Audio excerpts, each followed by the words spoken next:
जगन्नाथ बलदेव सुभद्रा महारानी की जय। की जय। श्री श्री पंचतत्व भगवान की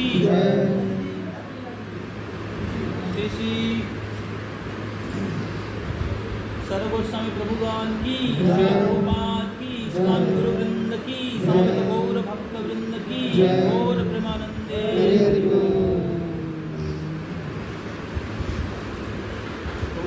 চেয়ার চেয়ারে বসছিলাম, পিছনে চেয়ার আছে, চেয়ার নিয়ে এই কাছাকাছি বা পিছনেও বসছিলাম।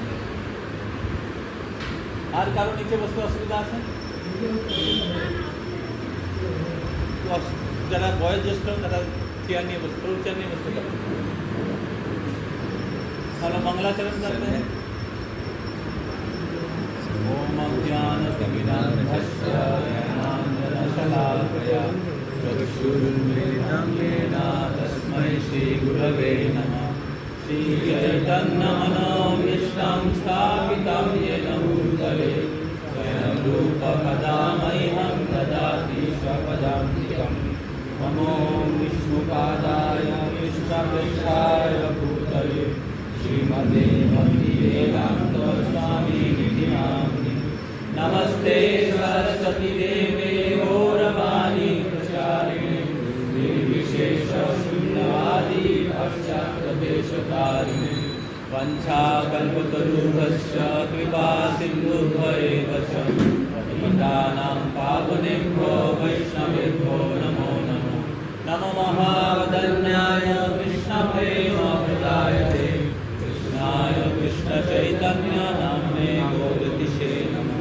हे कृष्ण करुणा सिन्धु दीनबन्धु जगत्पते गोपेश गोपिकान्त राधाकान्त नमोस्तुते।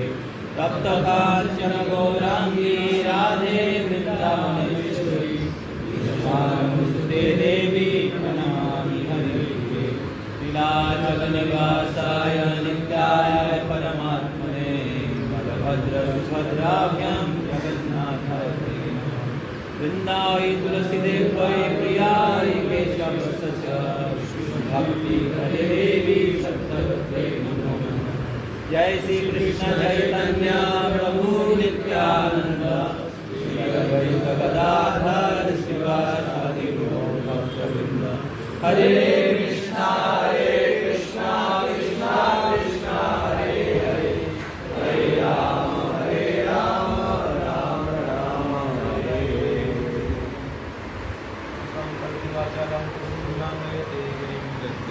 तमहं वन्दे श्रीगुरुं विनतां परमानन्दमाधवं श्रीचैतन्यईश्वरम्।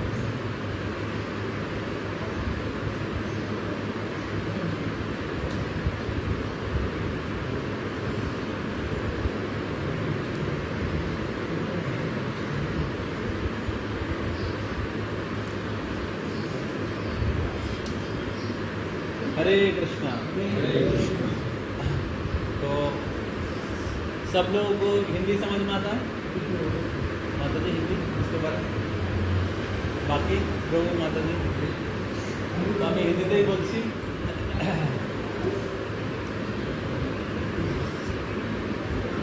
आगे आ सकते जो पीछे बैठे आगे आ सकते।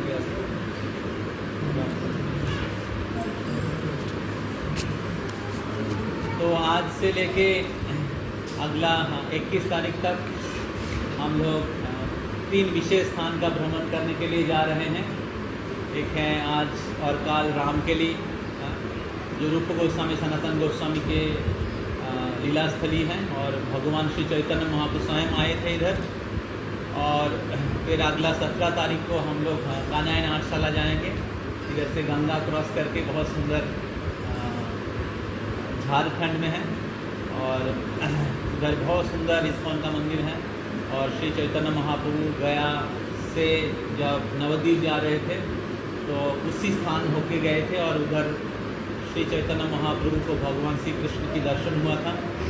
तो वो स्थान बहुत सुंदर है, वो स्थान का दर्शन करेंगे। और फिर 18, 19, 20 और 21 के आधा दिन हम लोग एक चक्र धाम जाएंगे जो नित्यानंद प्रभु के जन्म स्थान।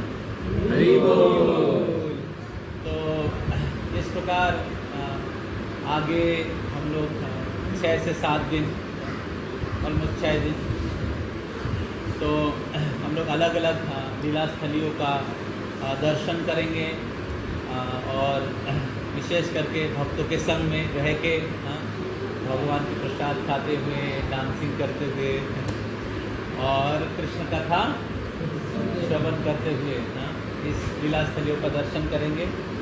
तो इस लीला स्थलियों को दर्शन करने से पहले ये बहुत आवश्यक है कि हम सभी को किस भावना से इस लीला स्थलियों को दर्शन करना चाहिए। तो इसलिए ये जो क्लास है बहुत ही महत्वपूर्ण है कि हमारी मूड कैसा होना चाहिए,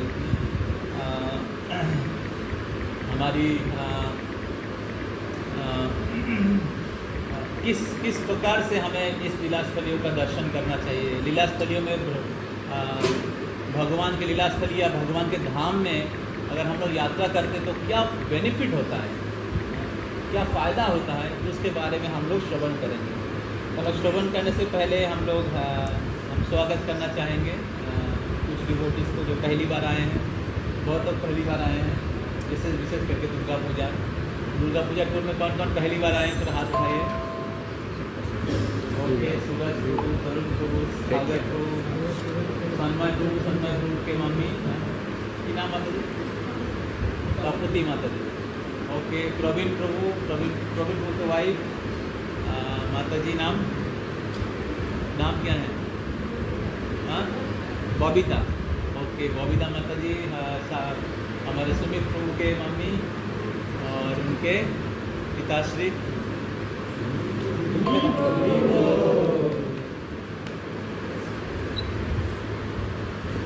और विशेष करके हम लोग स्वागत करेंगे हमारे कृतिका माता जी जो चेन्नई से आई हुई है, अक्षय प्रभु के बहन, और साक्षी माता जी। बहुत सारी डिफ़िकल्टीज थी, उनके कोई फैमिली मेम्बर गुजर गए थे तो उनको राजस्थान जाना पड़ा, लेकिन फिर भी अगले हफ्ते में उनका एग्ज़ाम है, लेकिन फिर भी उन्होंने ये जो बीच में एक हफ्ता समय मिला है उस समय में आ गए भक्तों के संग में धाम का दर्शन करने के लिए। तो हमारे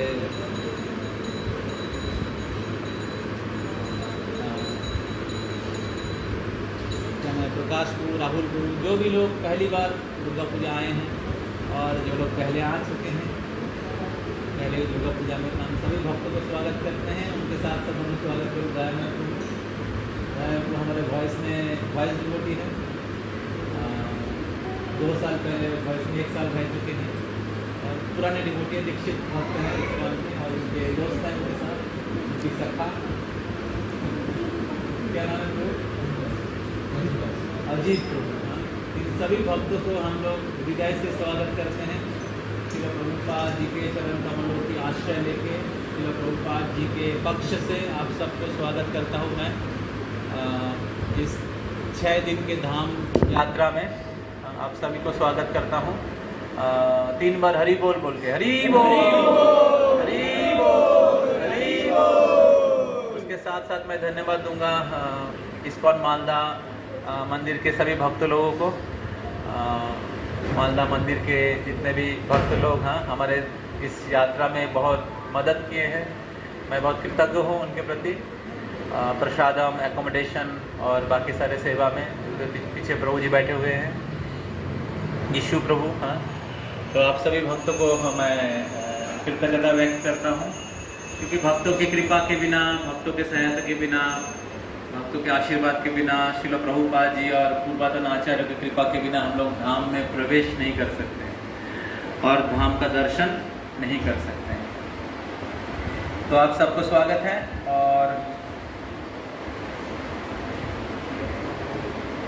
और धाम का दर्शन नहीं कर सकते और धाम में हम लोग प्रवेश नहीं कर सकते, तो इसलिए बहुत आवश्यक है। तो हम लोग जिन भक्तों के कृपा से हम लोग धाम यात्रा कर रहे हैं उनके प्रति हमारा कृतज्ञता रहे। विशेष करके हमारे सायन प्रभु लास्ट 1 महीने से बहुत मेहनत कर रहे हैं, और जो भी पेंडिंग सर्विस हैं सब कुछ वही करते हैं। अक्षय प्रभु, ऐसे और भी बहुत सारे डिवोटीज़ हैं जो बहुत मेहनत कर रहे हैं, सेक्रीफाइस किए हैं। तो मैं बहुत ही कृतज्ञ हूँ। और जो जो सेवा कर रहे हैं आप लोगों को इसके अंत में आप लोग एक बुकलेट दिया जाएगा, तो कहाँ कहाँ जा रहे हैं, कौन सा स्थान दर्शन करेंगे, अप्रॉक्सीमेट शेड्यूल दिया गया है, उसमें आगे पीछे ज़रूर होगा। तो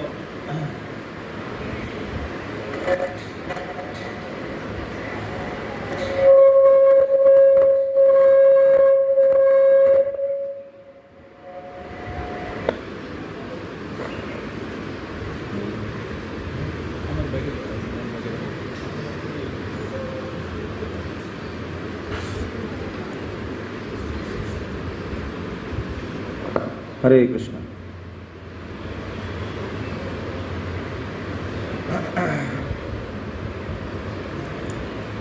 हरे कृष्णा। तो ये जो भगवान की लीला स्थलियाँ, ये कोई भौतिक जगत का स्थान नहीं है। श्री कृष्ण चैतन्य प्रभु जीवे दया करी सपार्षद सियो धाम सह अवतरी। तो जब भगवान इस पृथ्वी में आते हैं अपने लीला संपादन करने के लिए,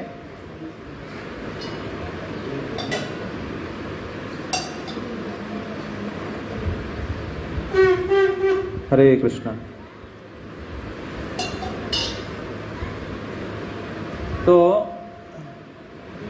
तो अपने धाम को इस पृथ्वी में लेके आते हैं। श्री श्री राधा गोकुलनाथ की, श्री श्री गौनिताय की, गिरिराज गोवर्धन की, नरसिंहदेव भगवान की।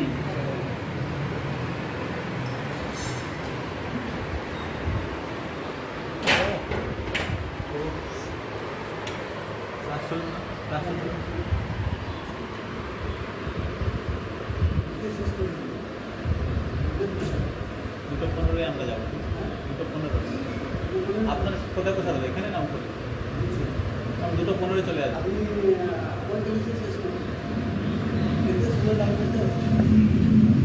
আমরা চলে যাবো।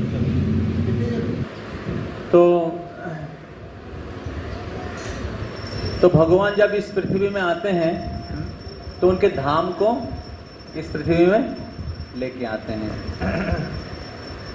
तो इसलिए जो भगवान की जो धाम है, ये कोई भौतिक जगत का कोई स्थान नहीं है। और क्योंकि ये भौतिक जगत का स्थान नहीं है, तो इसलिए इस भौतिक आंखों से आप इसको देख नहीं पाएंगे। तो इसलिए भगवान के दिव्य लीला स्थलियों का दर्शन करने के लिए, भगवान के धाम में प्रवेश करने के लिए हमें आध्यात्मिक क्वालिफिकेशन, योग्यता की जरूरत है। तो ये बहुत महत्वपूर्ण है। नहीं तो आप कोलकाता के जैसे बस चल रहा है, कुत्ता जा रहा है, लोग आसपास में बीड़ी सिगरेट पी रहे हैं और कुछ पेड़ पौधे और तालाब देख के आप आ जाएंगे, तो धाम का दर्शन नहीं हो पाएगा।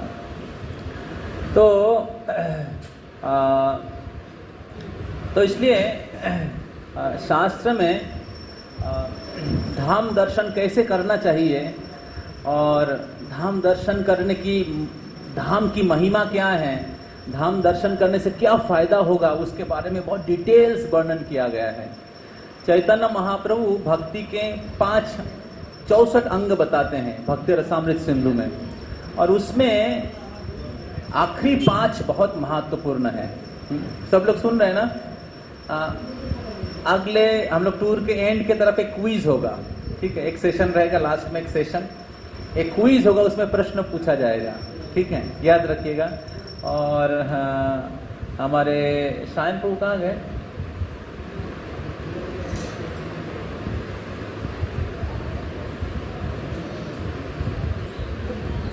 Okay, Shakshi Mataji will write questions, huh? Yes, you can write down. So based on the classes, you can make some question. Every class, after the class, you can make some questions, or during the class, you make some questions. Shakshi Mataji and Akshay Prabhu. Okay? तो उस question के ऊपर base करके quiz होगा और कुछ gift भी रहेगा आप सबके लिए। टॉप 3 हरि बोल।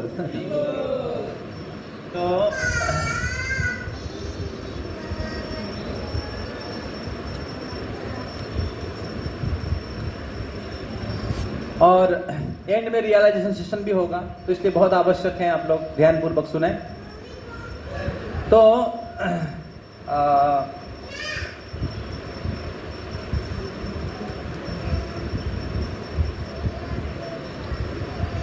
धाम की महिमा बहुत विस्तारित रूप से वर्णन किया गया है। तो जो मैं बोल रहा था, चैतन्य महाप्रभु भक्ति के 64 अंग बताए हैं, जो भक्ति रसामृत सिंधु ग्रंथ में लिखा है। उसमें मुख्य 5, अंतिम 5 मुख्य हैं।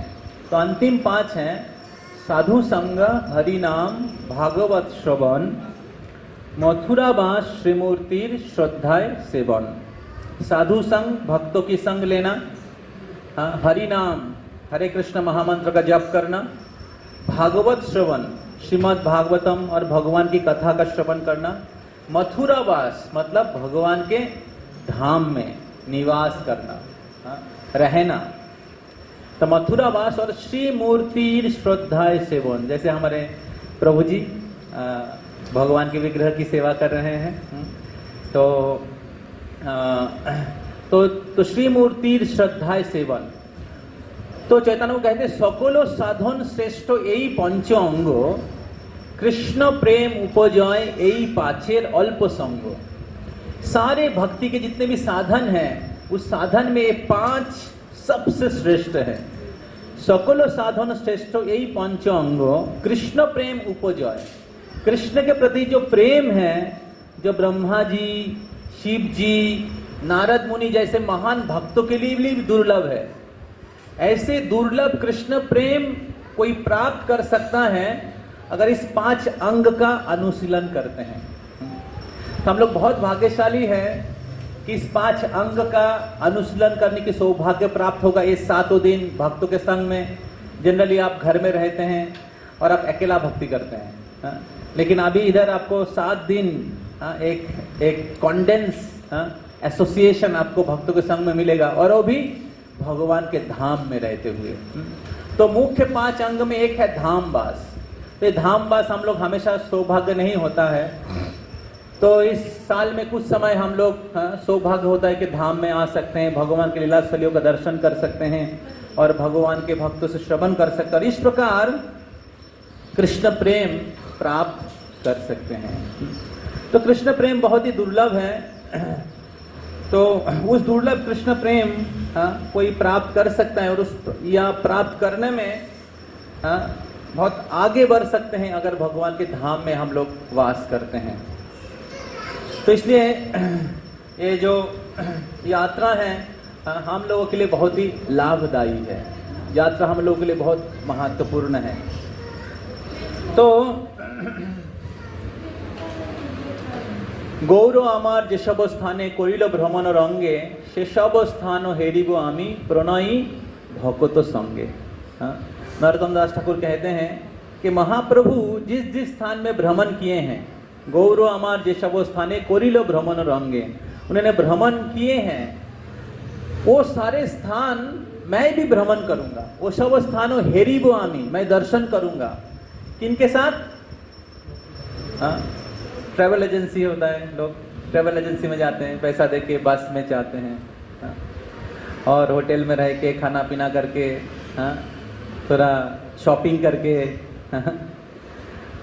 आ जाते हैं। तो ऐसे धाम यात्रा का लोग बहुत बार गया काशी जाते हैं बुढ़ापा में तो इसमें कोई फायदा नहीं होता है। इसको कहते तीर्थ यात्रा परिश्रम सकली मोतीर भ्रम। वो ऐसे तीर्थ यात्रा केवल परिश्रम है। बहुत यात्रा किया आपने, इधर से उधर, उधर से उधर, बहुत पैसा खर्च किया, बहुत सारे जगह में घूमा, होटल में रहा, शॉपिंग किया, लेकिन परिश्रम, तीर्थ यात्रा परिश्रम केवल मोतीर भ्रम। उसको मतिर भ्रम कह रहे, मन की भ्रम है।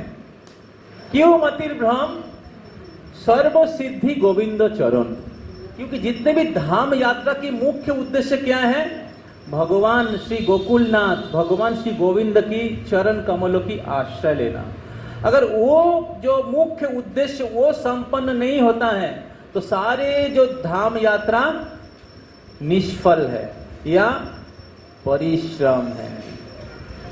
आप लोग घर में ही परिश्रम किए और 7 दिन भी परिश्रम किए, तो कोई फर्क नहीं है। समझ में आ रहा है? हाँ? तो इसलिए ये बहुत महत्वपूर्ण है कि धाम यात्रा का उद्देश्य क्या है। हाँ?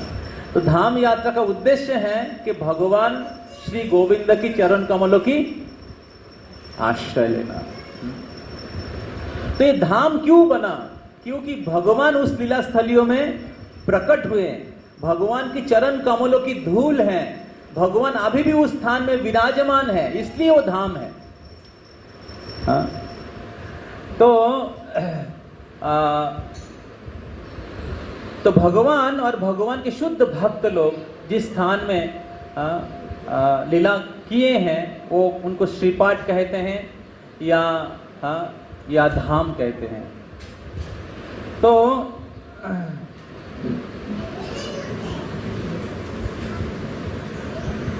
इसलिए ये बहुत महत्वपूर्ण है कि हम लोग जब यात्रा में आए हैं, शायद हर जगह में आपको रहने की फैसिलिटी बहुत अच्छा नहीं मिलेगा, शायद जाने आने में बहुत दिक्कत होगी, शायद हर सब्जी आपको अच्छा नहीं लगेगा, कुछ सब्जी आपके फेवर में होगा, कुछ सब्जी आपको फेवर में नहीं होगा, कुछ बंगाली टाइप सब्जी होगा, कुछ नॉर्थ इंडियन टाइप सब्जी होगा।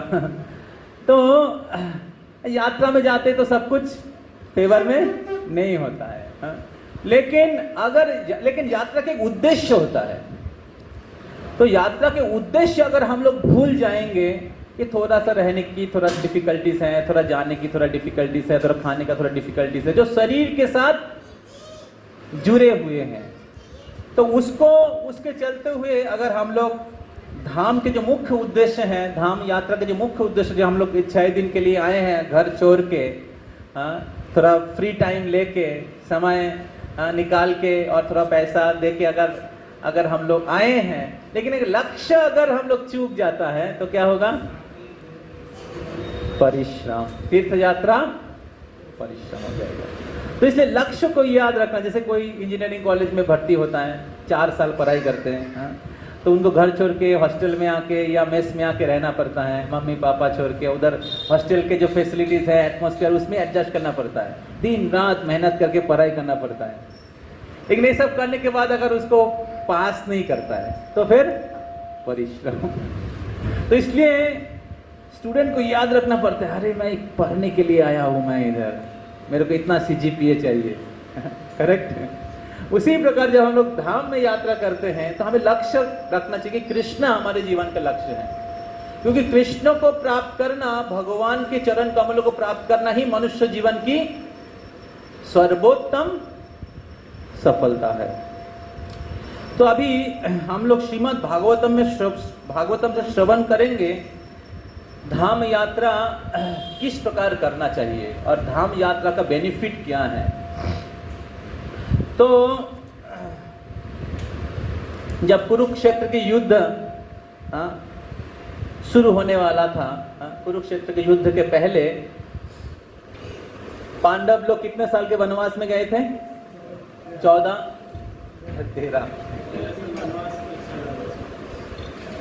14 साल का, 14 साल ना, 12 साल, तो 12 साल का वनवास। एक्चुअली हम लोग आगे का चक्रधाम में जाएंगे, उस स्थान में पांडव लोग जो वनवास में थे, उस समय 1 साल अज्ञातवास में थे, उस 1 साल पांडव लोग इसी स्थान में भ्रमण कर रहे थे। हरि बोल।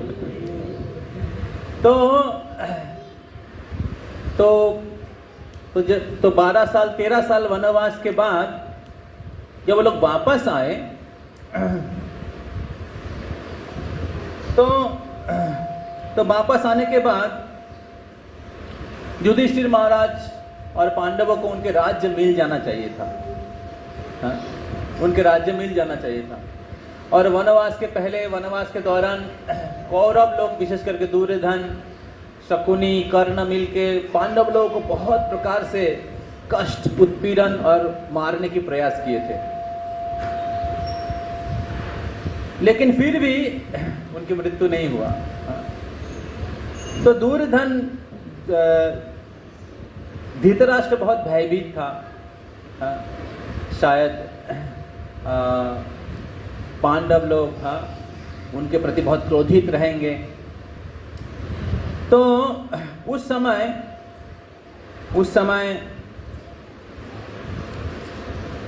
विदुर धृतराष्ट्र से मिला था और धृतराष्ट्र को बहुत सद उपदेश दे रहे थे। तो विदुर धृतराष्ट्र को कहा कि मेरे प्रिय भ्राता धृतराष्ट्र, ये युधिष्ठिर महाराज जो हैं ये अजात शत्रु हैं, इनके कोई शत्रु नहीं है। तो राजतंत्र के हिसाब से क्षत्रिय धर्म नीति के अनुसार युधिष्ठिर महाराज को युधिष्ठिर महाराज राजा बनना चाहिए। और भगवान श्री कृष्ण जो अभी भी इस धरती में विराजमान है, वो युधिष्ठिर महाराज को राजा के हिसाब से स्वीकार किए हैं। और जितने भी महान राजागण हैं वो युधिष्ठिर महाराज और भगवान श्री कृष्ण के पक्ष में है। तो आपकी कर्तव्य है युधिष्ठिर महाराज को उनके राज्यभार उनको सौंप दे। और आपके जो विश्वस्त पुत्र हैं दुर्योधन, ये भगवान श्री कृष्ण के प्रति विद्वेषी है। भगवान श्री कृष्ण के प्रति ईर्ष्यालु है और ये अधर्म की आश्रय लिए है। और आप प्रजा के पिता होने के बाद भी आप ऐसे धर्म विहीन और भगवान के प्रति ईर्ष्यालु पुत्र को आपने शेल्टर दिया है। तो आप राजा की कर्तव्य है कि प्रजाओं को धर्म की मार्ग में सहायता करें। लेकिन फिर भी राजा होने के बाद भी आपके पुत्र जो हैं अधार्मिक हैं। और आप ऐसे पुत्र को आप उनको प्रश्रय दे रहे हैं। प्रश्रय समझते हैं? आप उनको आश्रय दे रहे हैं। आप उसको अलग अलग प्रकार से प्रोत्साहन दे रहे हैं। बहुत बार हम लोग जब कृष्ण भक्ति का प्रचार करते हैं तो माता पिता को जब पता चल जाता है कि बच्चे भक्ति कर रहे हैं तो माता पिता को बहुत अच्छा नहीं लगता है। वो चाहते कि उनके बच्चे भक्त ना बने। भक्त नहीं बनेंगे तो क्या बनेंगे? दुर्योधन जैसे बहुत एक अच्छे महान व्यक्ति बन जाएंगे। तो धृतराष्ट्र को दुख नहीं हुआ कि दुर्योधन जैसे पुत्र अधर्म की आश्रय लिए हैं और वो भगवान के विद्वेषी हैं। तो बहुत बार पुत्र जो होते हैं कॉलेज यूनिवर्सिटीज में पढ़ाई करने के लिए जाते हैं और हॉस्टल में रह के गलत संग के प्रभाव से दुर्योधन जैसे नास्तिक और पाप कार्य में लिप्त हो जाते हैं। और माता पिता सोचते नहीं, कोई चिंता नहीं, बेटा इंजीनियर बन एटलीस्ट इंजीनियर तो बन रहा है। लेकिन आगे जाके उनकी हालत क्या होता है? उनको उनके बारे में वो सोचते नहीं है। तो इसलिए बहुत महत्वपूर्ण है, विदुर उपदेश दे रहे हैं, विदुर जी उपदेश दे रहे हैं धृतराष्ट्र को कि आपके पुत्र को सदुपदेश दीजिए। या ऐसे पुत्र को आप शेल्टर मत दीजिए, क्योंकि राजा के नाते सारे प्रजा आपके पुत्र हैं। राजा होने के नाते केवल दुर्योधन ही आपके पुत्र नहीं है, समस्त प्रजा आपके पुत्र हैं। और इसलिए प्रजा के कल्याण के लिए, देश के कल्याण के लिए आपका कर्तव्य है आपके पुत्र को शासन करे या उनको आश्रय ना दे। और पास में दुर्योधन खड़ा था और उसको बहुत गुस्सा हो गया दुर्योधन। और दुर्योधन के साथ शकुनी ऐसे कर रहे थे। शकुनी मामा और कर्ण थे।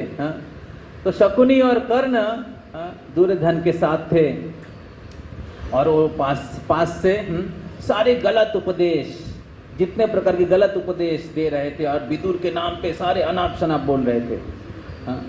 और युधिष्ठिर महाराज, धृतराष्ट्र जो था, पुत्र स्नेह में दुर्योधन जो धृतराष्ट्र जो था केवल शारीरिक रूप से अंधा नहीं था, आध्यात्मिक रूप से भी अंधे थे। और इसलिए पुत्र स्नेह के कारण उनके पुत्र की सारे गलत आचरण, सारे गलत निर्णय, सारे शास्त्र विहीन कार्य को उन्होंने सैंक्शन किया। जब माता पिता बच्चे के गलत आचरण को सैंक्शन करते हैं तो उनको 50% रिजल्ट खुद भुगतना पड़ता है, और पूरे सपरिवार, पुत्र माता पिता सपरिवार निम्न लोक के तरफ जल्दी आगे बढ़ जाते हैं। पुत्र शब्द का अर्थ है जो माता पिता को पूत नामक नरक से उद्धार करते हैं। तो पुत्र का कर्तव्य है कि भगवान की भक्ति करके माता पिता को भगवान के पास जाने में मदद करे। तो विदुर जब इस प्रकार उपदेश दे रहे थे तो दुर्योधन बहुत क्रोधित हो गए, और क्रोधित होके उनके बहुत कटु वचनों के द्वारा धृतराष्ट्र विदुर को बहुत तीव्र रूप से उनको अपमान किए। उनको कहा कि आप निकल जाओ इधर से, आपका क्या अधिकार है ऐसा बोलने का। अभी विदुर ऐसे एक महान व्यक्ति हैं जिनके उपदेश सारे बड़े बड़े व्यक्ति प्रशंसा करते हैं। विदुर एक्चुअली जमराज है, महाजनों में एक जन है। तो विदुर के उपदेश सब लोग प्रशंसा करते हैं, लेकिन दुर्योधन जैसे नालायक विदुर को अपमान करके बोले निकल जाओ इधर से, आपको रहने की कोई अधिकार नहीं है। और धृतराष्ट्र जो हैं अपने पुत्र स्नेह में अंध होने के कारण दुर्योधन को रोका भी नहीं। सोचिए, जिस परिवार में, जिस स्थान में महान व्यक्ति का अपमान होता है उस स्थान का विनाश अवसंभावी है। महान व्यक्तियों की, महात्मा की अगर अपमान होता है, उनकी मर्यादा का उल्लंघन किया जाता है तो उस स्थान का प्रगति कभी नहीं होता है। उसी प्रकार हमारे आध्यात्मिक जीवन में अगर हम लोग महान भक्तों की अतिक्रम करते हैं, महान भक्तों की अपमान करते हैं, निंदा करते हैं, तो हमारा आध्यात्मिक प्रगति रुक जाता है। दूसरे ओर आध्यात्मिक प्रगति महान महात्मा की कृपा से ही होता है। तो महत्सेवादारमाहुर्विमुक्ते तमोदारम जोशितम संगी संगम। महत्सेवादारम आहुर्विमुक्ते, मुक्ति का द्वार तब खुल जाता है जब महान भक्तों की सेवा किया जाता है। महत्सेवादारम आहुर्विमुक्ते। तो जब विदुर को इस प्रकार निंदा किए दुर्योधन ने, तो तब क्या होता है हम लोग पढ़ते हैं।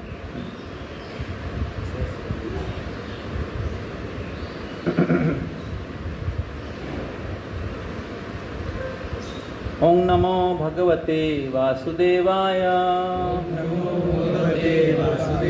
ओम नमो भगवते वासुदेवाय। ओम नमो भगवते वासुदेवाय।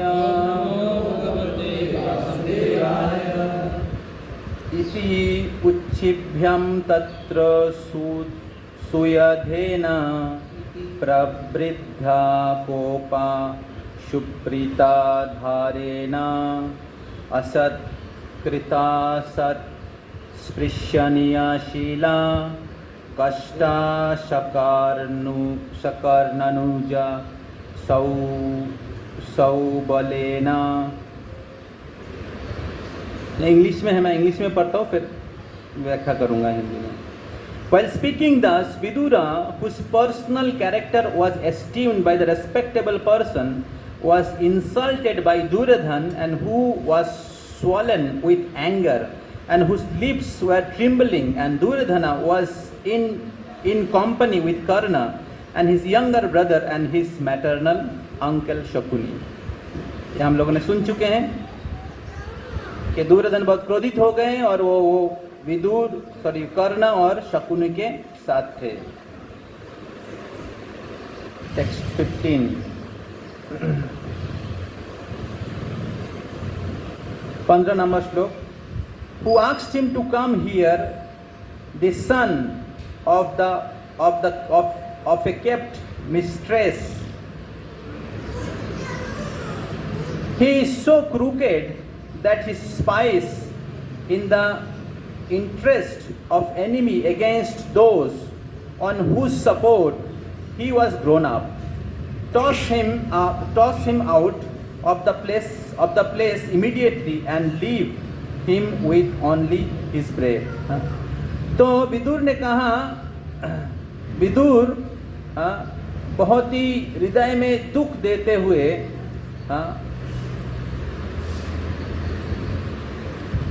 विदुर को कहा कि आप सब कुछ छोड़ के केवल आपके सांस लेके, आपके साथ क्या जाएगा? केवल आपके सांस, आपके जो निश्वास है उसको लेके आप निकल जाइए।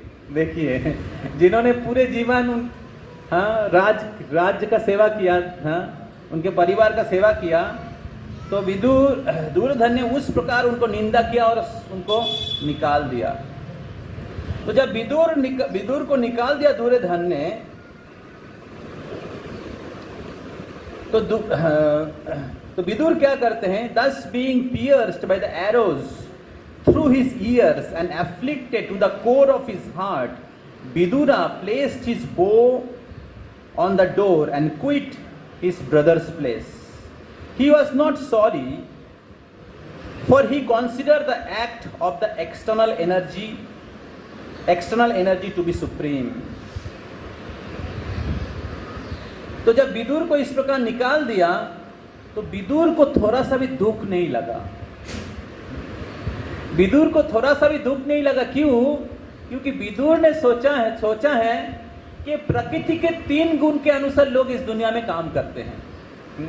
प्रकृति क्रियमाणानि गुणैः कर्माणि सर्वशः अहंकार विमूढ़ात्मा कर्ता रहमिति मन्यते। तो 3 गुण, सत्य गुण, रजगुण, तमोगुण के द्वारा इस पृथ्वी काम करता है। माया का 3 गुण है, दैवी ऐसा गुणमयी। तो माया देवी इस पृथ्वी को परिचालित करती है इस 3 गुण के द्वारा। और इस भौतिक जगत में जो व्यक्ति भगवान की शेल्टर नहीं लिया है वो 3 गुण के अधीन है। तो इसमें क्या बड़ी बात है कि दुर्योधन ने इस प्रकार हमारी निंदा की। जब कोई व्यक्ति हमारा निंदा करते हैं, विशेष करके हमारा प्रियजन, हमारे परिवार के लोग, तो हमारे हृदय ब्रेक हो जाता है। लेकिन विदुर के हृदय ब्रेक नहीं हुआ, क्योंकि विदुर के हृदय कृष्ण भक्ति के सोने से बना हुआ था। इसलिए दुर्योधन के जैसे व्यक्ति का निंदा विदुर के हृदय को कष्ट नहीं पहुंचा पाया। जब हमारे हृदय भौतिक चेतना रूपी लोहे से बना हुआ रहेगा, तब लोगों की निंदा हमारे हृदय में तीर के जैसा घुस जाएगा और हम लोग ब्रेक डाउन हो जाएंगे। लेकिन अगर हमारी चेतना, हमारे हृदय कृष्ण भक्ति का अनुशीलन के द्वारा समृद्धशाली रहेगा, तो लोगों की निंदा हमें कष्ट पहुंचा नहीं पाएगा। तो इसलिए जितना आप कृष्ण चेतना विहीन है, उतना ज्यादा कष्ट पाएंगे। समझ में आया?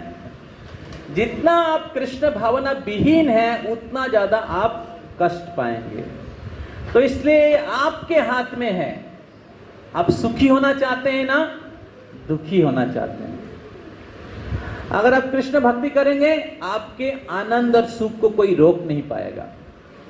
तो विदुर को लगा कि एक क्या बड़ी बात है, दुर्योधन तो इस दुनिया में हर व्यक्ति 3 गुण के अधीन है। तो दुर्योधन ऐसे व्यक्ति 3 गुण के प्रभाव से किसी को निंदा करेगा, किसी को अपमान करेगा, इसमें क्या बड़ी बात है। जब भक्तों के समुदाय में कोई भक्त लोग हमें टोक देते हैं तो हमें बहुत दुख हो जाता है। अरे मेरे को बोल दिया, अरे भक्त है। तो भक्त लोग अलग अलग लेवल के होते हैं। कोई उत्तम अधिकारी होते हैं, कोई कनिष्ठ अधिकारी होते हैं। तो अलग अलग भक्त लोग अलग अलग लेवल के होते हैं। तो अगर कोई व्यक्ति कनिष्ठ अधिकारी व्यक्ति अगर आपको थोड़ा कष्ट दे देते हैं तो उसको सीरियसली लेना नहीं चाहिए, क्योंकि भक्ति में अभी प्रगति नहीं किए हैं। दूसरे ओर विदुर को दुख क्यों नहीं लगा? दूसरे ओर ये एक कारण है विदुर को दुख नहीं लगने का। दूसरा कारण और ऊपर वाला लेवल है। दूसरा कारण ये है कि विदुर ने सोचा कि ये जो प्रकृति के 3 गुण है भगवान के अधीन में काम करता है। प्रकृति के 3 गुण के अनुसार हर व्यक्ति काम करता है, लेकिन प्रकृति किन के अनुसार काम करती है? मायाध्यक्षण प्रकृति। हाँ, भगवान कृष्ण कहते हैं मेरे अध्यक्षता में काम कर रही है। हाँ, तो भगवान के अधीन है। तो विदुर को लगा कि भगवान की इच्छा से दुर्योधन ने मेरे साथ ऐसा बर्ताव किया, इसलिए कि मैं कौरव लोगों का दूध धृतराष्ट्र का नमक खा रहा था इतने दिन से, और इतने दिन से इनका नमक खा के मेरे जो अस्तित्व है, मेरा जो एग्जिस्टेंस है, ये कलुषित हो चुका था। वो अभी तीर्थ यात्रा करके वे शुद्ध हो जाएगा।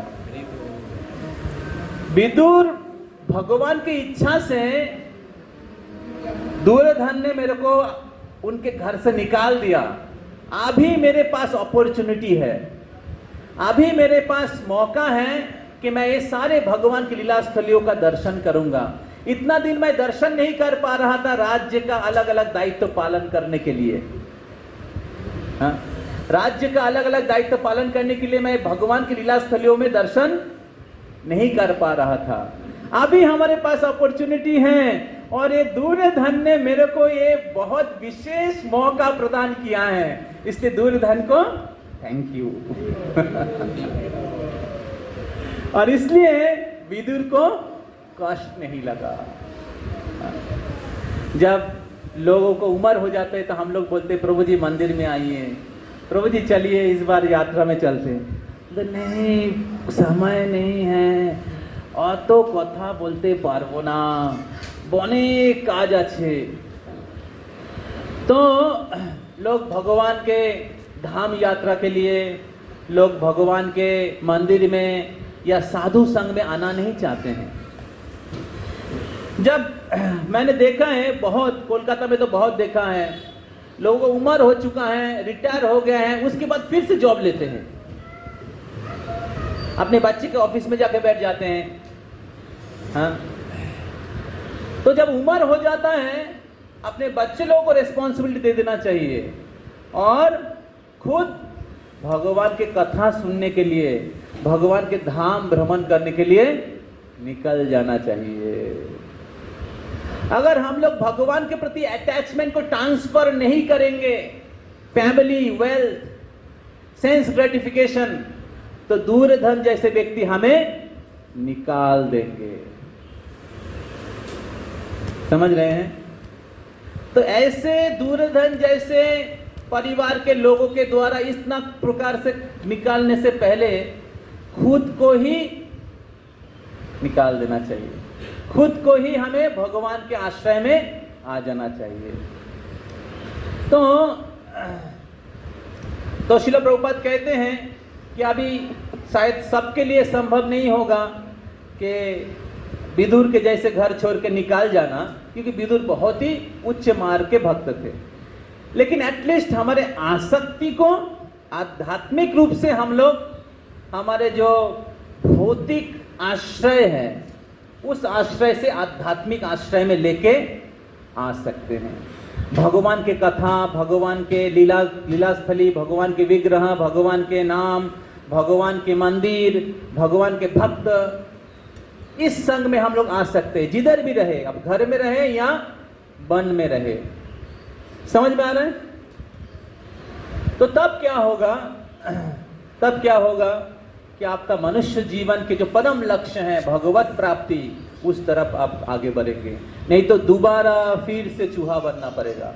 पुनर्मुषिको भवो, दोबारा इस भौतिक संसार में इस जन्म मृत्यु जरा व्याधि रूपी ये कोरोना वायरस चल रहा है, कितना अच्छा चल रहा है क्या? हाँ, बहुत आनंद है, दुखदाई है। अभी लग रहा है कि कोरोना विशेष बहुत बड़ा अतिमारी है, लेकिन कोरोना में जितने लोग मारे गए हैं, स्टैटिस्टिक्स के अनुसार, रिसर्च के अनुसार, एक एक बीमारी में एक साल में उससे ज़्यादा लोग मारे गए हैं। हाँ, किसी पर्टिकुलर डिजीज में, अभी रिसेंटली चाइना में या जापान में एक महीने में जितने लोग फ्रस्ट्रेशन से या किसी कारण सुसाइड किया है, पूरे साल में कोरोना में उतने लोग मारे नहीं गए। तो इसका अर्थ है कि भौतिक जगत में हर प्रकार में लोग कष्ट पा रहे हैं, क्योंकि भौतिक जगत दुखदाई है। तो इसलिए हमें भगवान की आश्रय लेना चाहिए, भगवान के धाम में चले जाना चाहिए। तो इसलिए विदुर को थोड़ा सा भी कष्ट नहीं लगा, क्योंकि विदुर बहुत आध्यात्मिक मार्ग में उच्च स्तर में थे, और इसलिए दुर्योधन जैसे आसुरिक व्यक्ति का जो कटु वचन है, उन्होंने भगवान के आशीर्वाद के हिसाब से उनके लिए काम किया। और उन्होंने सोचा कि मेरे लिए बहुत अच्छा है कि दुर्योधन के कारण मैं अभी तीर्थ स्थान भ्रमण करने की सौभाग्य प्राप्त हुआ है। अभी जब विदुर घर से निकल गए थे, उस समय भगवान श्री कृष्ण इस पृथ्वी में विराजमान थे, और भगवान श्री कृष्ण की विदुर भगवान श्री कृष्ण के पहले से ही भक्त थे। तो अभी विदुर ने अपने राजमहल से निकलने के बाद पहले डायरेक्टली शुरुआत में ही वो भगवान श्री कृष्ण के पास नहीं गए।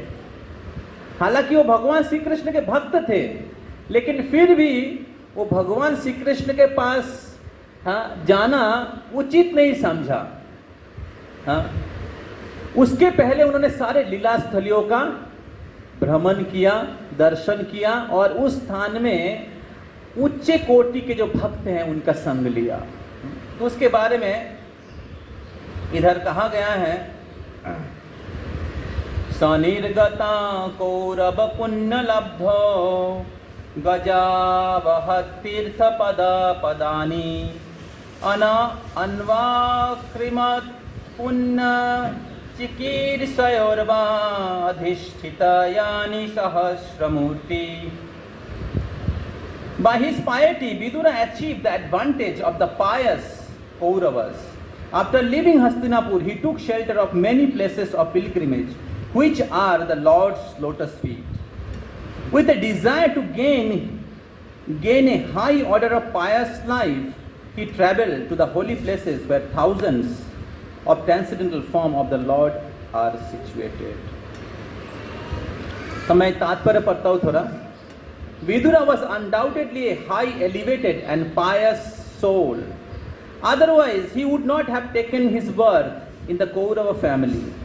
To have high parentage, to possess wealth, to be highly learned and to have great personal beauty are all due to the part of pious act. But such pious person are, अच्छे से सुनिएगा, but such pious possessions are not sufficient for obtaining the grace of the Lord and being engaged in his transcendental loving service.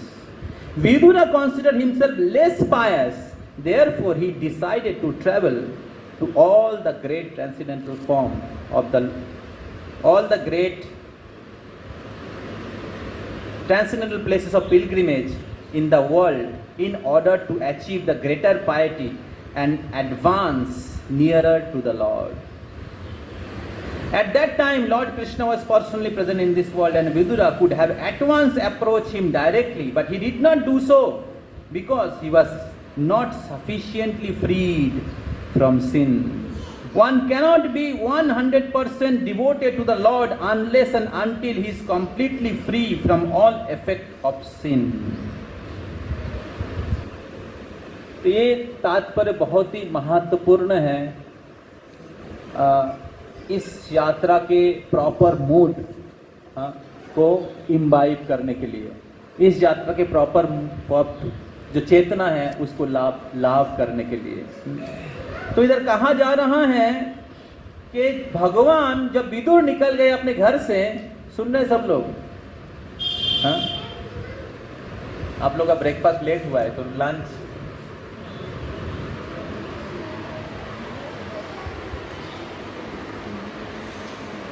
उतना भूख नहीं लगा, आशा करते हैं।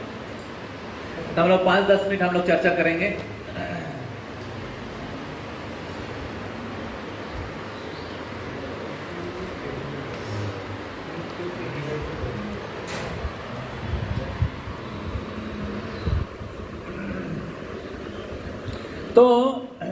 तो भगवान स्वयं उस स्थान में उपस्थित थे, लेकिन विदुर भगवान को क्या बोलते हैं, डायरेक्टली को क्या कहते हैं हिंदी में? प्रत्यक्ष। हाँ, भगवान को सीधा मिलने के लिए उन्होंने प्रयास, सीधा सीधी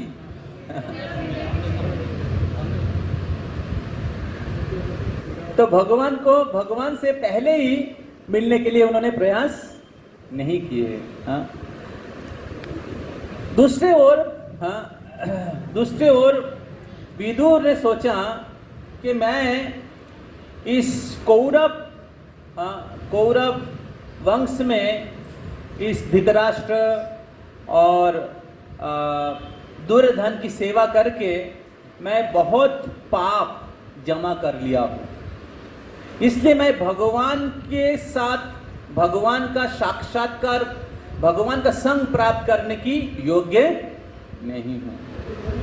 तो प्रभुपाद जी तात्पर्य में बहुत महत्वपूर्ण चीज लिख रहे हैं। प्रभुपाद जी लिख रहे हैं कि विदुर का जन्म कौरव वंश में हुआ था, और कौरव वंश से कुरु और पांडव दोनों भाई है।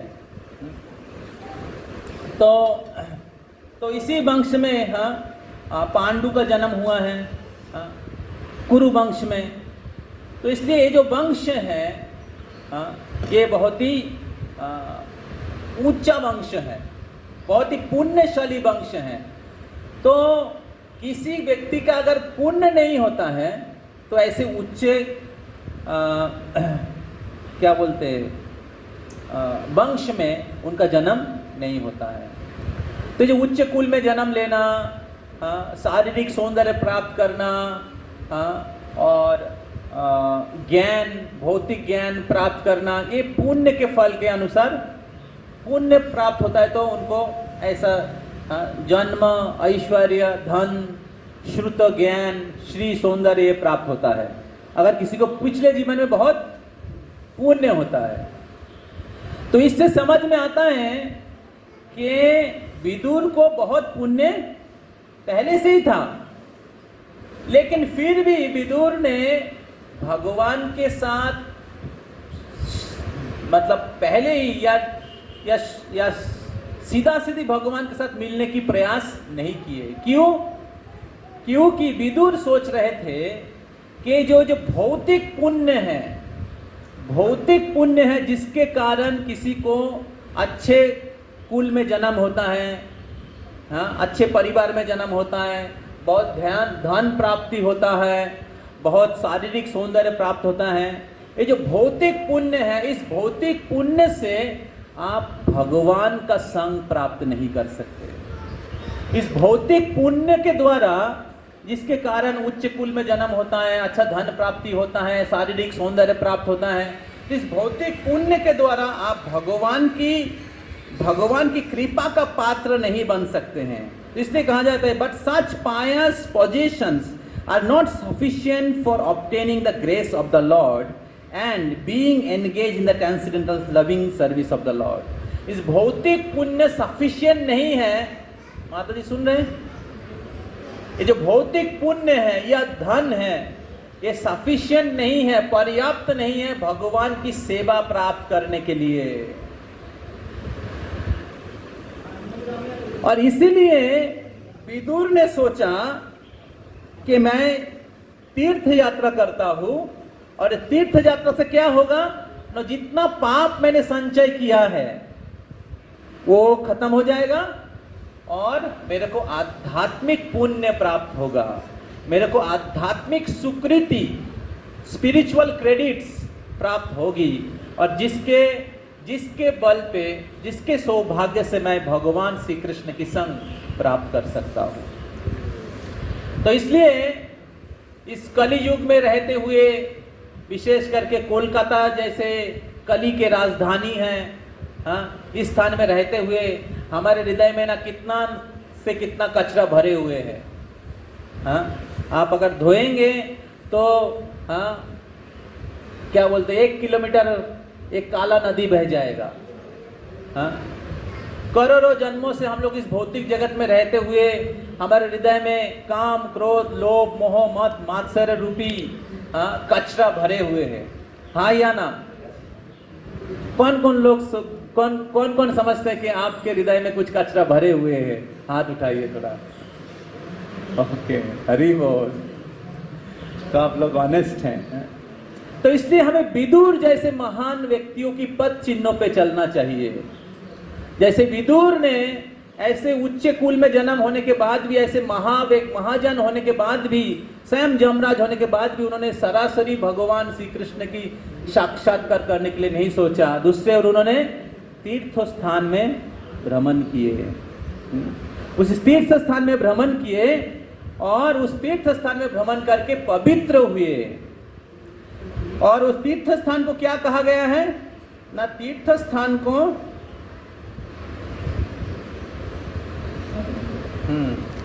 अधिष्ठितो यानी सहस्र मूर्ति। इस तीर्थ स्थान में भगवान के सहस्र मूर्ति, भगवान के अनेक विग्रह जो है, भगवान की मूर्ति, भगवान के विग्रह, भगवान की लीला स्थलियां स्थापित है। तो इस लीला स्थलियों में भगवान के विग्रह का दर्शन करके, भगवान के महान भक्तों की संग करके हम शुद्ध हो जाएंगे। और इसी उद्देश्य के लिए विदुर ने सारे तीर्थों में भ्रमण करना शुरू किए। तो जब हम लोग धाम में जाते हैं, अगर आप धाम में रहते हुए आप सोचते मैं होटल में रह रहा हूं, तब होटल वासी है। और तब क्या होगा, उस होटल का कुछ प्लस माइनस आपको डिस्टर्ब करेगा। लेकिन अगर आप धाम में रहते हुए आप धाम के बारे में चिंतन करते हैं, धाम की लीला के बारे में चिंतन करते, श्रवण करते हैं और इस धूली में लोटपोट करते हैं, तो आप धामवासी हैं। समझ में आ रहा है?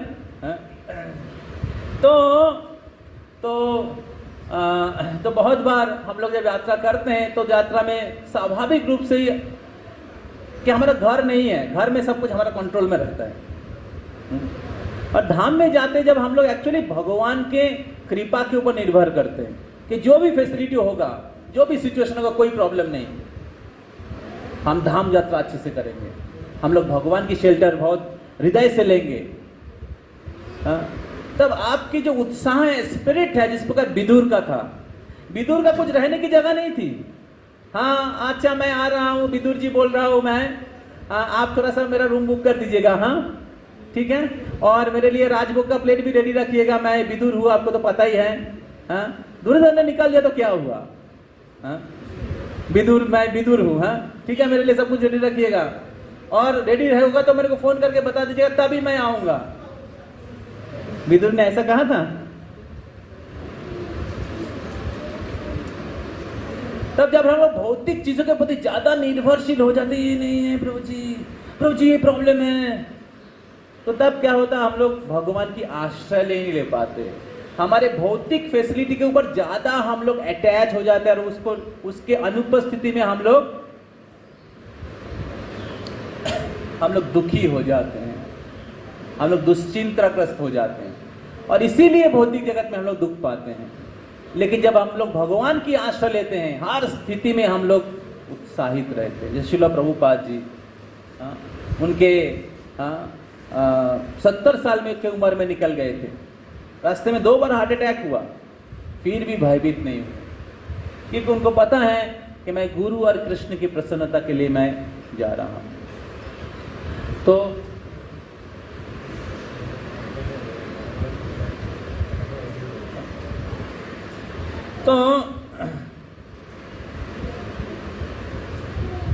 इस प्रकार विदुर ने सोचा, मैं संपूर्ण रूप से अभी तक शुद्ध नहीं हुआ हूं कि मैं भगवान की दर्शन कर सकता हूं।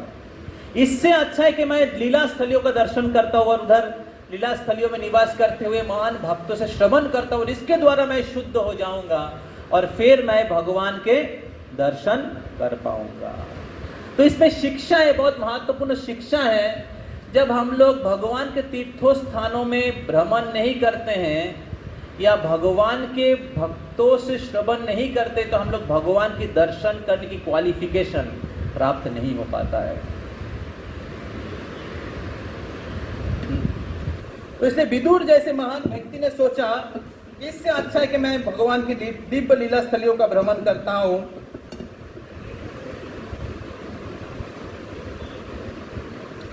तब मेरा हृदय संपूर्ण रूप से शुद्ध होगा, तब मैं भगवान के दर्शन कर पाऊंगा। हाँ, और फिर प्रभुपाद जी बोलते हैं कि unless and until one is completely free from all effect of sin, one cannot be 100% devoted. अगर आप संपूर्ण रूप से पाप से या कलमश से मुक्त नहीं होंगे, तो भगवान के चरणों में 100% डिवोटेड नहीं हो पाएंगे। इसका अर्थ है कि अब भगवान के चरणों में 100% डिवोटेड होना चाहते हैं तो 100% पवित्र होना पड़ेगा। और अगर 100% पवित्र होना चाहते हैं हम, तो क्या करना पड़ेगा? हाँ, भगवान के धाम में आना पड़ेगा और धाम में आने से हो जाएगा, भगवान के भक्तों से सुनना पड़ेगा। ये चीज और क्लियरली अगले वाले श्लोक में बता रहे हैं। तो विदुर सोचे थे कि मैं दुर्योधन दुशासन के संग के प्रभाव से बहुत इंपॉर्टेंट है, मेरा सारे जो पुण्य है मैं खो चुका था। मेरा पुण्य है, लेकिन दुर्योधन और धृतराष्ट्र के जैसे व्यक्तियों के संग के प्रभाव से मेरे सारे पुण्य खत्म हो चुका है, और इसलिए मैं धाम यात्रा करता हूं। Therefore not fit to associate at once with the Lord। और कली युग में हम लोग ना कितना धृतराष्ट्र और दुर्योधन का संग कर रहे हैं, और हम लोग सोच रहे हैं मैं धाम आने के लिए क्वालिफाइड हूं, मैंने पैसा दिया, रजिस्ट्रेशन किया, सब कुछ ठीक होना चाहिए। हाँ, तो हमारे अहंकार होता है, लेकिन इस अहंकार के बल पे या केवल रजिस्ट्रेशन करके हम लोग धाम में प्रवेश नहीं कर सकते। इसे धाम में प्रवेश करने के लिए हमें आध्यात्मिक योग्यता की जरूरत है, और उस आध्यात्मिक योग्यता प्राप्त होता है जब हम लोग संपूर्ण रूप से शुद्ध होते हैं। और संपूर्ण रूप से शुद्ध हम लोग तभी होते हैं जब हम लोग भगवान के भक्तों की संग करते हैं, भगवान की लीला स्थलियों में भ्रमण करते हैं, और भगवान के विग्रहों का दर्शन करते हैं जो धाम में विराजमान है, सहस्र मूर्ति, और भगवान के कथा का श्रवण करते हैं। तो प्रभुपाद जी बोलते हैं कि जो भारतवर्ष हैं, इधर हर जगह में भगवान की लीला स्थली है। भारतवर्ष में जो लोग का जन्म हुआ है वो बहुत भाग्यशाली है, क्योंकि जिधर भी जाएंगे उधर ही धाम है। ऊपर जाइए, नीचे जाइए, साइड में जाइए, राइट जाइए, लेफ्ट जाइए, हर जगह में, बीच में आइए, हर जगह में धाम है। लेकिन दुर्भाग्य से हम लोग उस धाम में नहीं जाके हम लोग गोवा, शिमला, कश्मीर और कहाँ जाते घूमने के लिए, नामकीन होने के लिए। हाँ? भारतवर्ष ऐसे एक स्थान है जिधर हर जगह में भगवान के लीला स्थली है। तो इस लीला स्थलियों में हम लोग भ्रमण करके भगवान के दिव्य भगवान की विशेष कृपा प्राप्त कर सकते हैं, और उस धाम में भगवान के विशेष विग्रह उपस्थित हैं, जैसे मथुरा में आदि केशव, जगन्नाथपुरी में पुरुषोत्तम, इलाहाबाद प्रयाग में बिंदु माधव, मायापुर में हरि। तो ऐसे भगवान की विशेष लीला स्थली और भगवान के विशेष विग्रह उपस्थित है। सर्वत्र प्रकाश तारा भक्त सुख दीते, जगते अधर्म नाशी धर्म स्थापिते। तो ऐसे भगवान के विग्रह हर स्थान में उपस्थित है। किस लिए? भक्त सुख दीते, भक्तों को सुख देने के लिए, और जगते अधर्म नाशी, इस जगत में अधर्म को नाश करके धर्म की स्थापना करने के लिए। उसके बाद विदुर जी क्या किए? He began to travel alone, thinking only of Krishna through various holy places like Ayodhya, Dwarka, Mathura. He traveled where the air, hills, orchid, rivers, orchard, rivers and lake are all pure and sinless, and where the form of unlimited decorates the temples. Thus he formed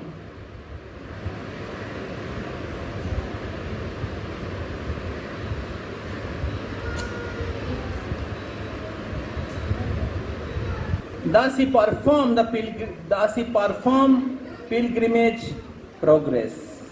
तो इधर विदुर जी बोल रहे, सूत गोस्वामी कह रहे हैं कि जब धाम यात्रा करते तो हमारी चेतना किस प्रकार होना चाहिए।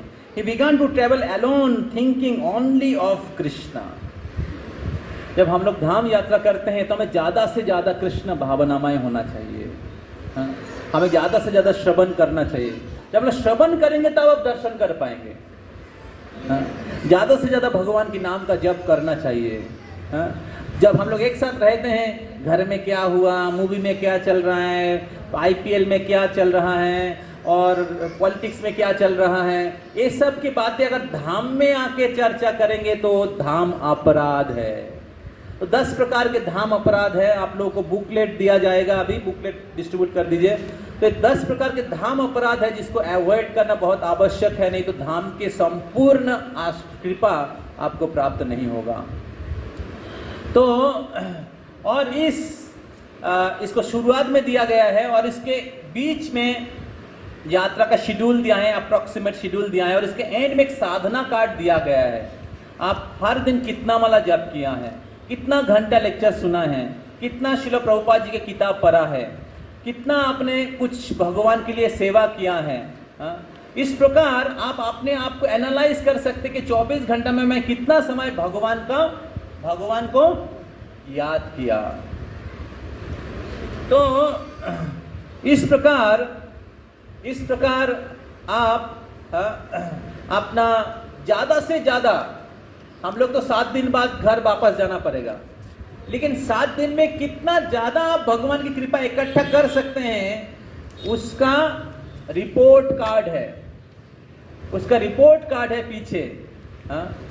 तो जितना ज़्यादा समय आप कृष्ण कॉन्शियसनेस पे डिवोट कर पाएंगे, ज़्यादा लेक्चर्स हियरिंग, ज़्यादा चैंटिंग, ज़्यादा से ज़्यादा आपके पास समय है। अभी घर का काम उतना नहीं है, स्टडी रिस्पॉन्सिबिलिटी उतना नहीं है, तो आपके पास समय है बहुत। आप क्वालिटी स्पिरिचुअल प्रैक्टिस कर सकते हैं। समझ रहे हैं? ज़्यादा से ज़्यादा भगवान को याद कर सकते हैं।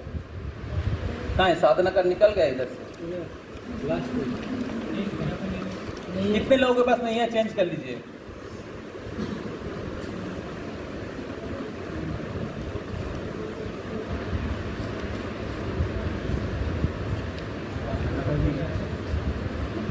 तो जिनके पास नहीं है थोड़ा चेंज कर लीजिए। तो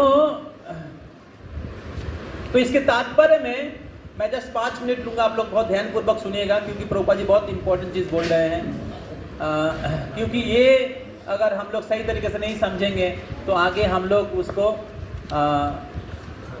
पूरी तरीके से धाम यात्रा का 7 दिन का पूरा फल हम लोग नहीं ले पाएंगे।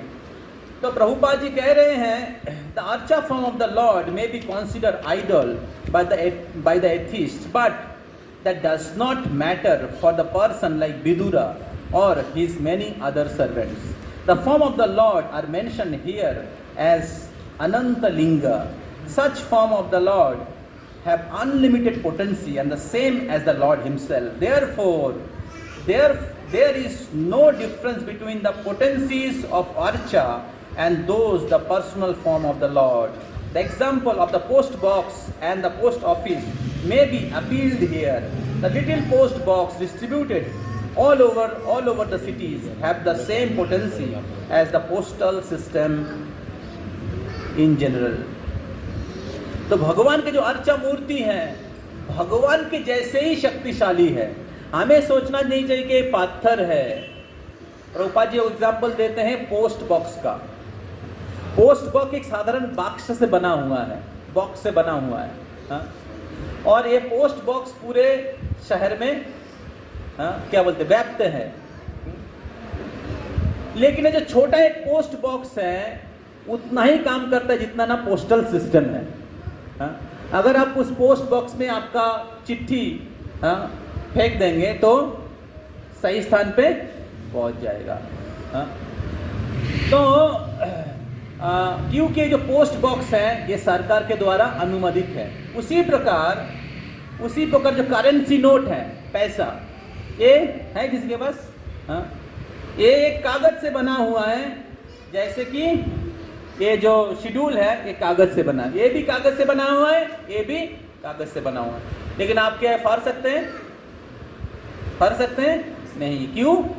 क्योंकि कागज होने के बाद भी एक करेंसी है, पैसा है। उसी प्रकार भगवान के जो विग्रह है पत्थर से बना होने के बाद भी ये पत्थर नहीं है, स्वयं भगवान है। लेकिन जो आध्यात्मिक रूप से अंधे हैं वो भगवान के उपस्थिति का अनुभव नहीं कर पाते हैं। तो इसलिए प्रभुपाद जी तात्पर्य में लिखते हैं जो भगवान के लीला स्थली में जो भगवान के विग्रह उपस्थित हैं उनको कहते हैं अर्चा मूर्ति, अर्चा अवतार।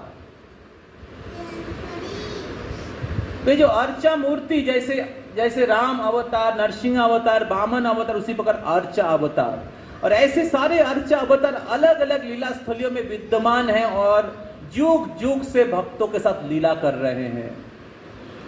जुग जुग से भक्तों की सेवा ले रहे हैं, भक्तों के साथ आदान प्रदान कर रहे हैं, लोगों को कृपा प्रदान करते हैं, लोगों के पाप को नष्ट कर रहे हैं। तो इसलिए हमें तात्विक रूप से समझना चाहिए कि भगवान के जो अर्चा विग्रह हैं ये भगवान से अभिन्न हैं और हमें ऐसे अर्चा विग्रह का आश्रय लेना चाहिए, उनसे प्रार्थना करना चाहिए, उनको प्रणाम निवेदन करना चाहिए, उनको निवेदित किया हुआ जो प्रसाद है वो ग्रहण करना चाहिए, भगवान के सामने कीर्तन करना चाहिए और इस प्रकार लीला स्थलियों में भगवान के आशीर्वाद प्राप्त करना चाहिए। तो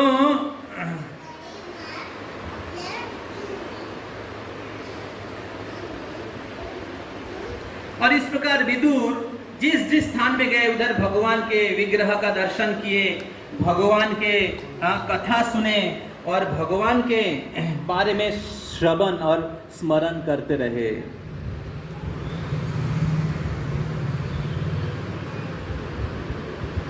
When he was personally present, Vidura therefore could see nothing but Krishna in the different archa form, and ultimately he was able to realize Krishna alone, nothing else.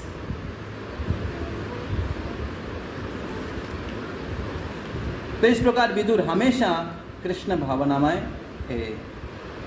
तो हमें भी धाम यात्रा करने के समय हमें याद रखना चाहिए कि धाम यात्रा करने की लक्ष्य क्या है। धाम यात्रा करने के लक्ष्य क्या है?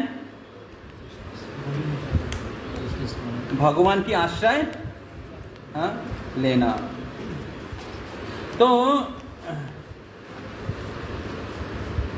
और धाम यात्रा करने के समय हमारी चेतना कैसी होनी चाहिए?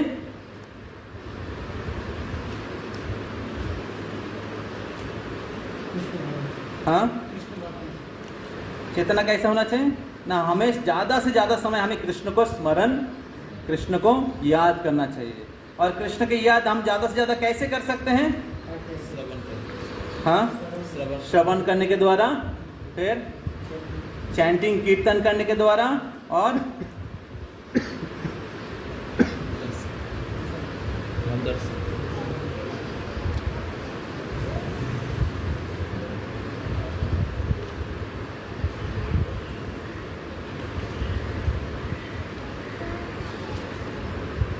भगवान के विग्रह का दर्शन करने के द्वारा, भगवान के विग्रह को प्रणाम करने के द्वारा, हाँ, भगवान के प्रसाद खाने के द्वारा, भगवान की कथा सुनने के द्वारा। तो इसलिए इसमें हमें ज़्यादा से ज़्यादा समय एंगेज रखना चाहिए। और अगर कुछ सुविधा असुविधा होता है तो उसको कैसे लेना चाहिए हमें, कैसे लेना चाहिए?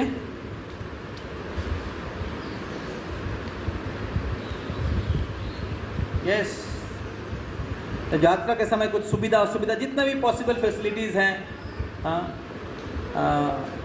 हम लोगों ने देने के लिए प्रयास किया कि आप लोग, हाँ, आप लोग यात्रा चलते हुए, हाँ, जितना पॉसिबल है, स्पेशली मतलब रजिस्ट्रेशन फ़ीस के अनुसार जितना हम लोगों ने लिया है, तो उसके अनुसार हमने बेस्ट फैसिलिटी देने के लिए प्रयास किया है जितना पॉसिबल है। उसमें कुछ सुविधा असुविधा रहेगा। और हमारे जो सर्विसेज टीम है, जो एकोमोडेशन सर्विस है, प्रसादम सर्विस हैं या ट्रांसपोर्ट सर्विस है, तो उनका अलग अलग इंचार्ज हैं, तो आप उनको कह सकते हैं कुछ सुविधा असुविधा होगा तो हम लोग प्रयास करेंगे यात्रा चलते हुए, हाँ, आप लोगों को पीसफुल हैप्पी स्टेइंग रहने की और खाने की सुविधा देने के लिए।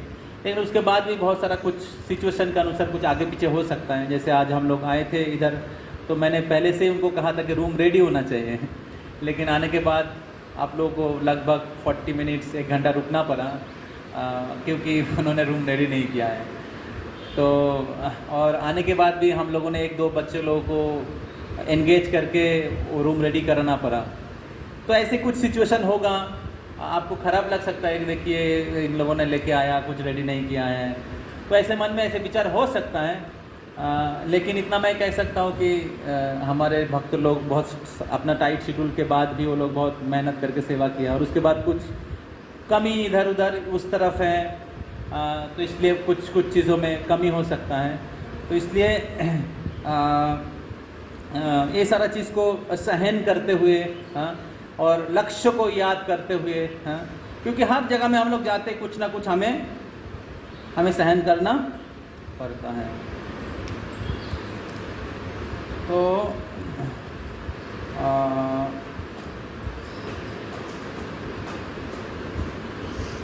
इधर एक चीज़ मेरे को नहीं मिल रहा है जो प्रभुपाद जी स्ट्रेस दिया है, मैं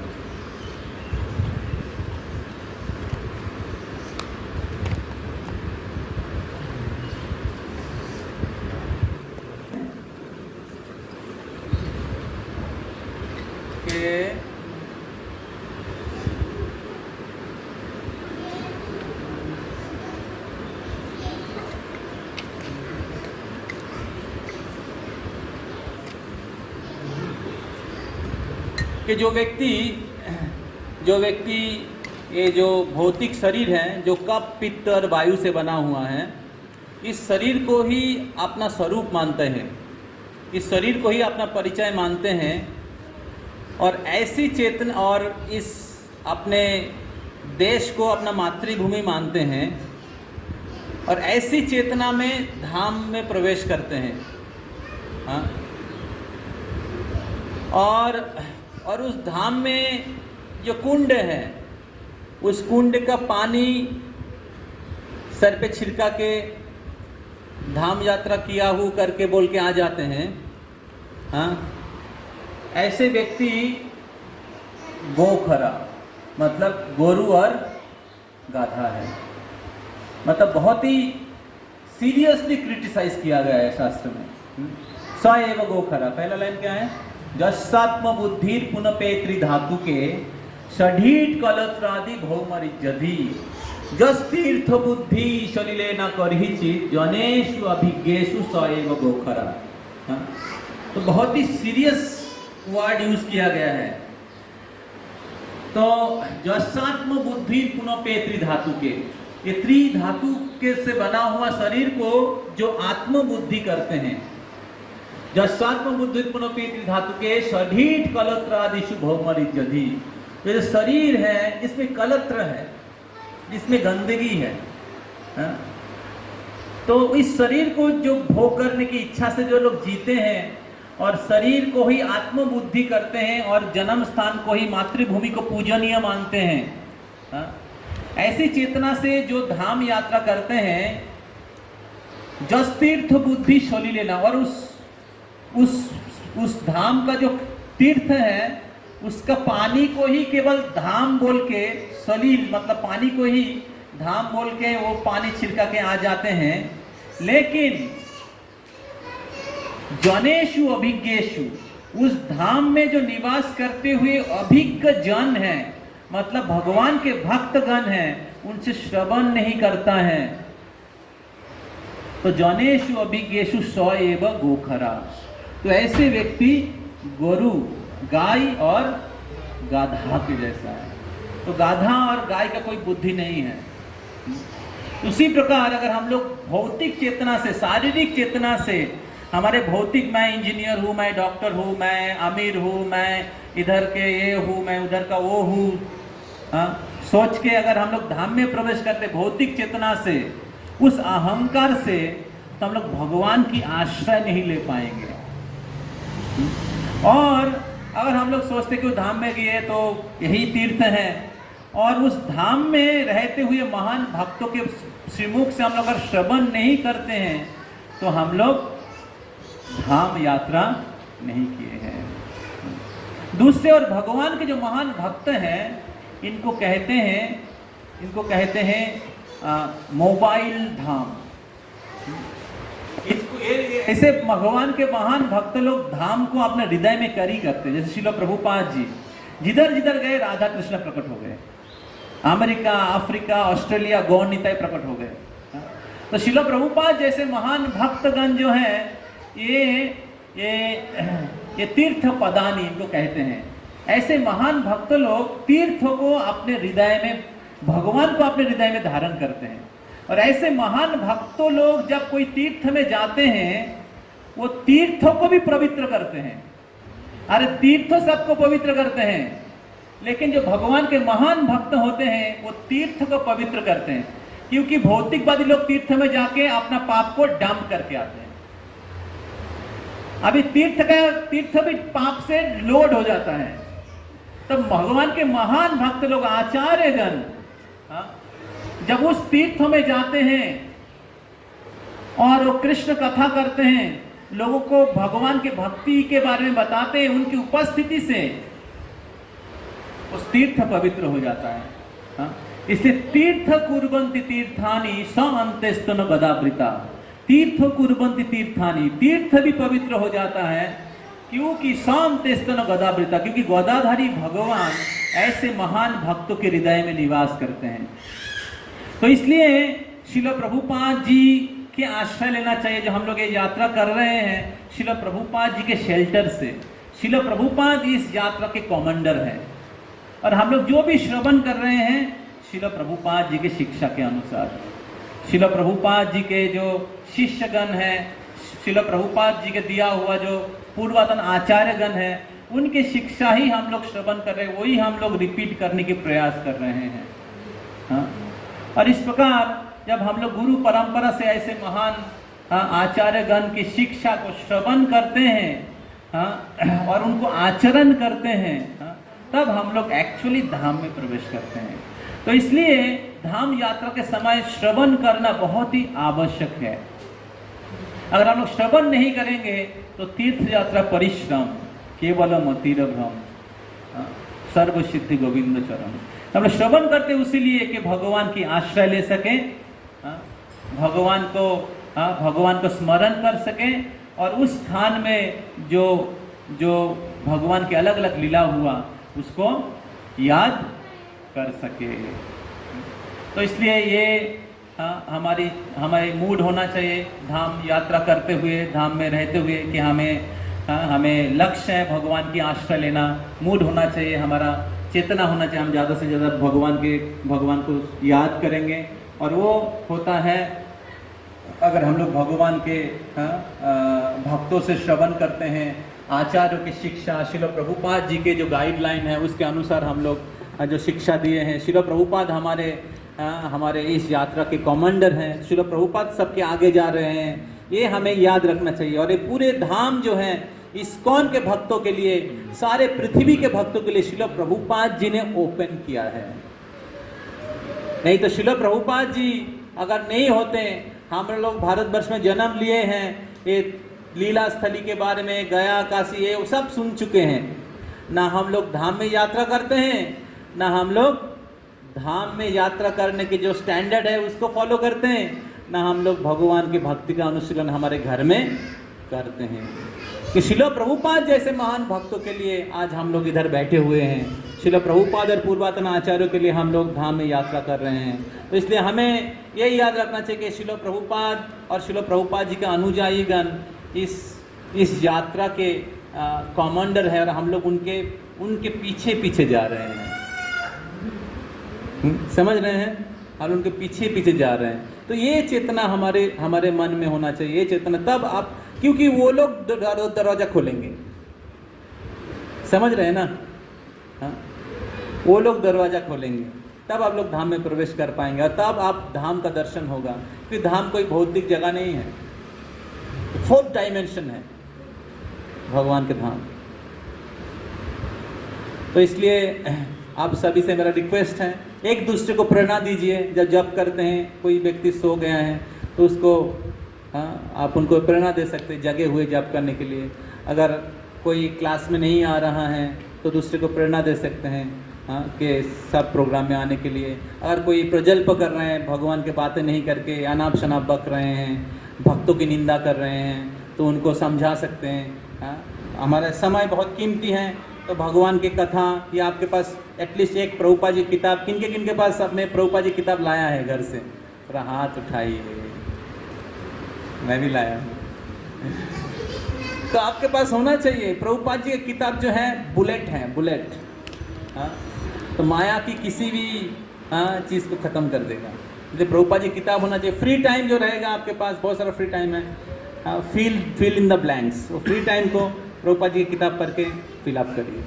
टाइम है, ज़्यादा जप करिए, और इस प्रकार ज़्यादा से ज़्यादा कृष्ण कॉन्शियस रहिए।